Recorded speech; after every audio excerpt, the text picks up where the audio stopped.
There's a version of you that still thinks stopping is an option, that still believes there's a way out when things get uncomfortable, when things get difficult, when things don't feel right. And as long as that version of you exists, you will keep falling back into the same cycle, no matter how strong you start or how motivated you feel in the beginning.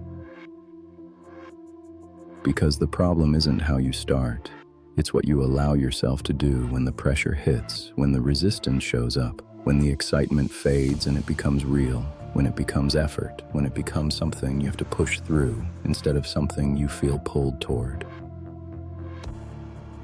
That's where your identity takes over. Not your intentions, not your goals, not your plans, but your identity.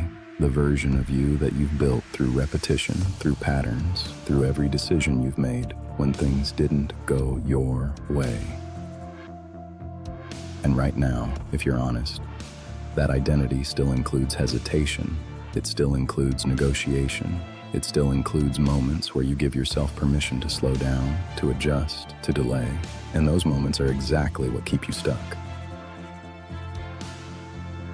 You don't fail all at once. You don't collapse in some dramatic way. You don't wake up one day and suddenly lose everything you were building. You lose it in pieces, in small decisions, in quiet moments where you choose ease over execution and convince yourself it doesn't matter.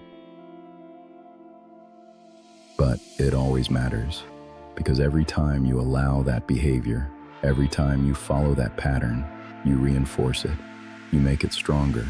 You make it more automatic until it becomes the default response instead of the exception. That's why you can't rely on motivation, because motivation doesn't show up in those moments. Motivation is there at the beginning. It's there when things are exciting, when things feel new, but it disappears the moment it gets repetitive, the moment it gets uncomfortable, the moment it actually requires discipline. And discipline isn't about doing more. It's not about pushing harder. It's not about forcing yourself into extremes that you can't maintain. It's about removing the option to do anything else, removing the possibility of stopping, removing the idea that there's another path available when things get hard. Because as long as that option exists, you will use it, not every time, not immediately, but eventually, when the pressure is high enough, when the resistance builds enough, when your mind gives you enough reasons to justify it. And your mind will always find reasons. It will always create logic that supports comfort, that supports ease, that supports staying the same, because that's what it's been trained to do through your past behavior.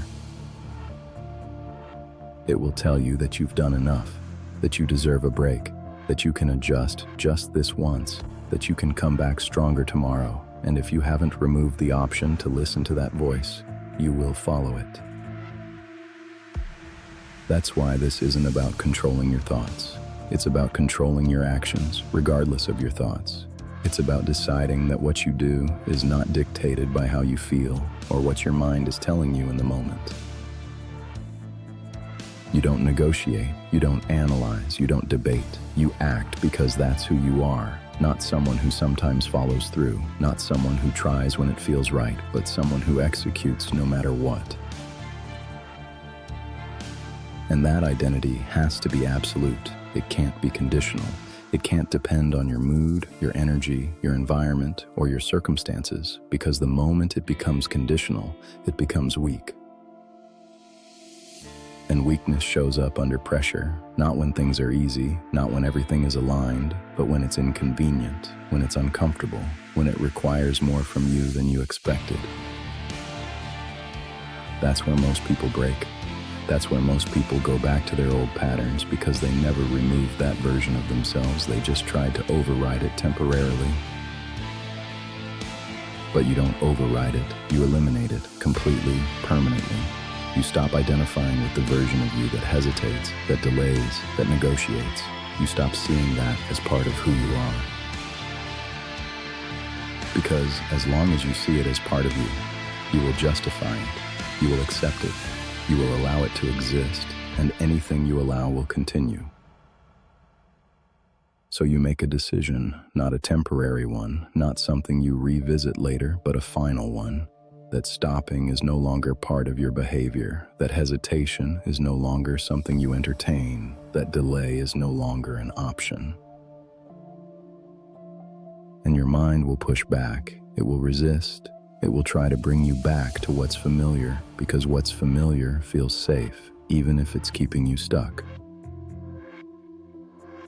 But safety is what's been holding you back. Comfort is what's been keeping you in the same place.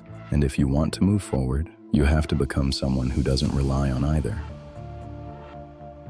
You act because it needs to be done, not because you feel like doing it, not because the timing is perfect, not because everything is aligned, but because it's required. And once you start operating from that place, everything changes. Not instantly, not dramatically, but consistently, because now your actions are aligned with your identity, and your identity doesn't break.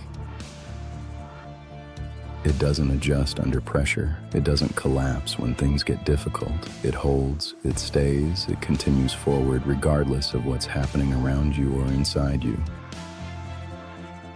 That's what makes it powerful. That's what makes it different from what you've done before, because before, you relied on temporary states, temporary motivation, temporary discipline. Now you rely on something permanent, something fixed, something that doesn't change based on how you feel in the moment. And the more you reinforce that, the more you act from that identity, the stronger it becomes, the more automatic it feels, until eventually there is no internal conflict, there is no debate, there is no hesitation. There is only action. And that's the goal. Not perfection, not intensity, but consistency without internal resistance. Consistency that comes from who you are, not what you're trying to force yourself to do. So the next time the moment shows up, the next time you feel that pull to stop, that urge to delay, that voice telling you to take the easier path, you don't engage with it. You don't give it attention.